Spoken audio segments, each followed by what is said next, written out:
इस समय हम रेड माइनर्स टीम के साथ हैं। यह वही रेड माइनर्स की टीम है जिन्होंने सिलक्यारा में टनल हादसे में जो बड़ी बड़ी मशीनें फेल हो गई थी, वह इन्होंने अपनी स्वेच्छा से वहां पहुंचकर और उस रेस्क्यू ऑपरेशन को अंजाम दिया था। अपनी जान जोखिम में डालकर उस रेस्क्यू ऑपरेशन को अंजाम दिया था। प्रधानमंत्री नरेंद्र मोदी ने भी इनकी कार्य की सराहना की थी, इनकी तारीफ की थी, हौसला अफजाई की थी। आज वही रेड माइनर्स की टीम कोटपुतली के किरतपुरा गांव पहुंची है, क्योंकि यहाँ जो 175 फीट गहरे बोरवेल के गड्ढे में जो बालिका फंसी हुई है, जब इन्होंने इस बारे में सुना तो ये स्वेच्छा से यहाँ पहुंचे और उस रेस्क्यू ऑपरेशन में अपनी योगदान देने, अपनी सेवाएं देने, उस बच्ची को सकुशल बाहर निकालने के लिए पहुंचे। ये आज हमारे साथ है और टीम के कुछ साथी हमारे साथ हैं, उनसे हम जानेंगे किस प्रकार से ये इनकी टेक्निक होती है, रेड माइनर्स टीम है क्या, कैसे ये बनी, किस प्रकार से अपनी जो अनुभव के आधार पर इस बच्ची को बाहर निकालेंगे। जी, आप अपना नाम बताएं।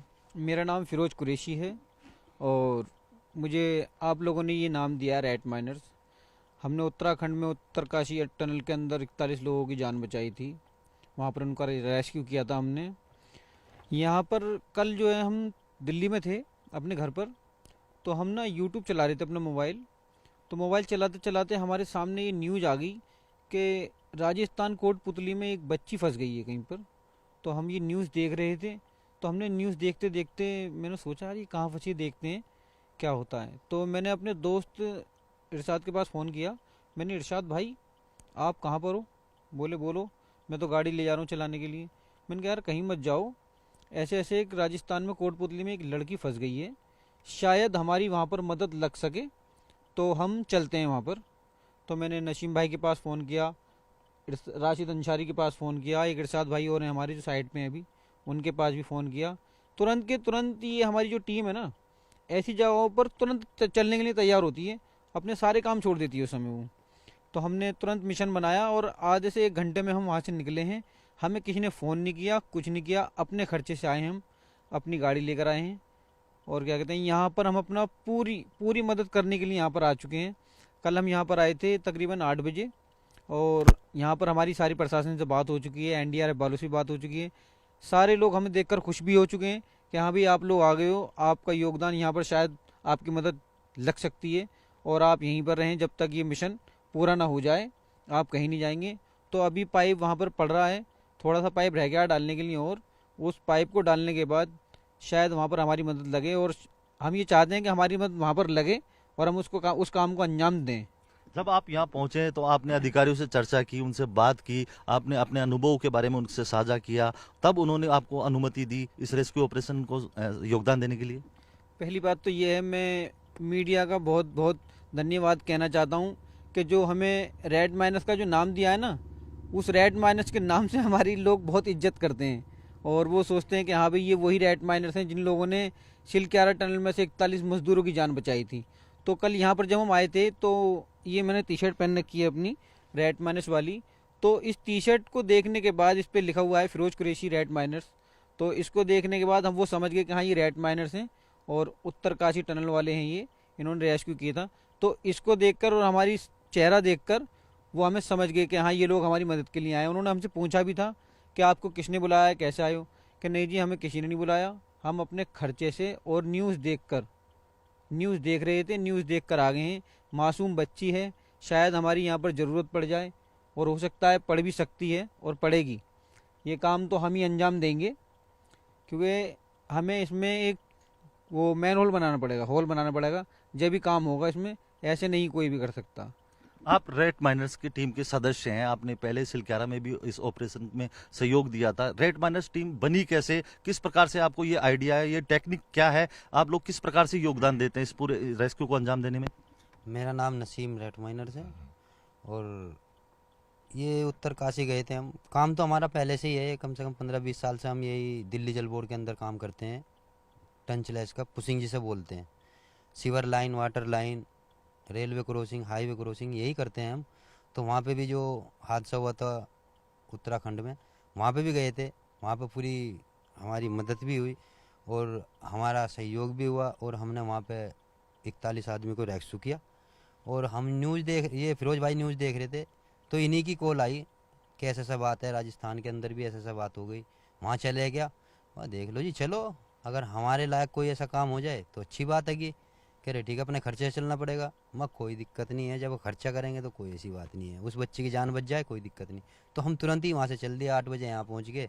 अधिकारियों से भी मिले हम, सबसे बातचीत हुई।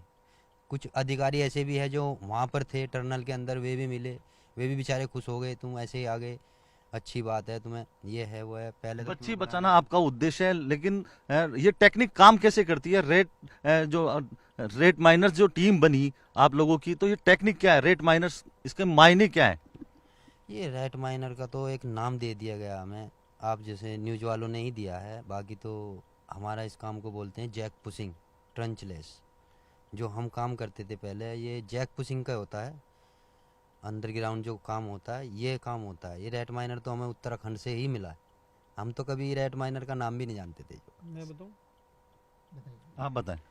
ये रेट माइनिंग का जो काम है ना, हम जो है ना अंडरग्राउंड पाइपलाइन डालते हैं। तो जब डालते हैं तो हम जो है ना पहले खोदते हैं, मट्टी खोदते हैं, जैसे चूहा मट्टी खोदता है और पीछे फेंकता है, इस तरीके से हम मट्टी खोदते हैं और आगे बढ़ते हैं, पाइप को पुश मारते रहते हैं, थोड़ा थोड़ा आगे बढ़ते रहते हैं, मट्टी खोदते रहते हैं। तो इसलिए हमारा रेट माइनर्स नाम रखा गया है, इस तरीके से हमें ये नाम मिला गया है, इसीलिए हम ये रेट माइनर्स बोले जाते हैं। इस रेस्क्यू की जिम्मेदारी एनडीआरएफ के पास है। आप बताएं कि अब जो एनडीआरएफ के अधिकारी है, आपने उनसे चर्चा की है, क्या कहना है उनका? मेरा नाम मोहम्मद राशिद अंसारी है और एनडीआरएफ ने कहा है हमसे कि पहले जो भी काम होगा हम बताएंगे आपको, जैसे भी होगा हमारे उससे चलेंगे सब के सब। अब देखो जो भी एनडीआरएफ हमसे कराता है हम करने के लिए तैयार है, हम घर से इसीलिए आए। आप बताएं, आपने इस रेस्क्यू टीम को सपोर्ट किया है, कब से इस टीम के साथ है? जब ये पहली बार रेडियो आईएनएस बने थे, मैं तभी से ही, जिस दिन से इन्होंने वापसी खजूरी दिल्ली में आके कदम किया रखा था, उस टाइम से ही मैं इनके साथ हूँ। उससे पहले भी हम यही काम करते थे और यही कारण है, पहले भी जा रहा था, किसी कारण से नहीं जा पाया था। ये उधर निकल गए थे, मैं किसी और काम से, दादी की बीमारी थी, उधर निकल गया था, तो मगर इस बार आ गया हूँ। और कंडीशन कैसी है जब आप लोग पहुंचे? जब हम पहुंचे तो रेस्क्यू टीम अपना काम कर रही थी, जो लगातार पिछले 2 या 3 दिन से कर रही थी। और हमको अधिकारियों ने बताया भाई इनके साथ जुड़ के, इनके साथ रह के, एक दूसरे को समझ के अच्छे से जल्द इस काम को करना है। और आप पे हमें भरोसा रखिए, ये भी बहुत अच्छी बात आपको ये लगी कि आप अपने किराए से बिना किसी के बुलाए आ गए मदद करने के लिए, हमें बहुत अच्छा लगा। स्वागत हमारा इन लोगों ने काफ़ी और बेहतर और अच्छा किया। और फिर रात को मैम कहीं गई हुई थी घूमने पिकनिक पे, जो कलेक्टर मैम यहाँ की हैं, मगर वो रात को आ गई, इमरजेंसी में उनको बुलाया गया, आई, उन्होंने हमें परमिशन दे दी।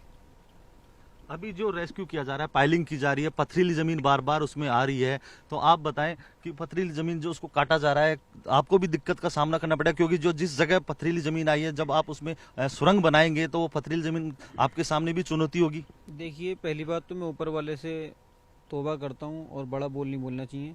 मेरे को ऐसा लगता है वो लोग अभी हमें कुछ समझ नहीं रहे हैं, और ऐसा भी मुझे कुछ लगता है कि वो लोग जो है ना अभी थोड़ा समय लगा देंगे, क्योंकि ना तो अभी पाइप उसमें गया है केसिंग का, और हम बोल भी रहे हैं कि इस काम को जल्दी से जल्दी अंजाम दो।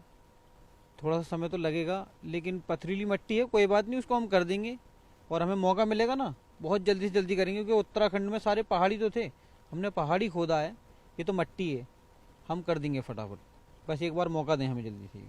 फिलहाल पाइलिंग का काम लगभग पूर्ण हो चुका है। एनडीआरएफ के सुपरविजन में रेट माइनर्स की टीम इस रेस्क्यू को अंजाम देगी। 10 फीट का जो होल, जो सुरंग बनाना है, वो रेट माइनर्स की टीम उन विशेषज्ञों के साथ इस कार्य को अंजाम देगी और बच्ची को सकुशल बाहर निकालने का जो रेस्क्यू है उसको सफल बनाएगी। कैमरा पर्सन मान सिंह के साथ हीरालाल सेन, न्यूज़ 18 राजस्थान, कोटपुतली।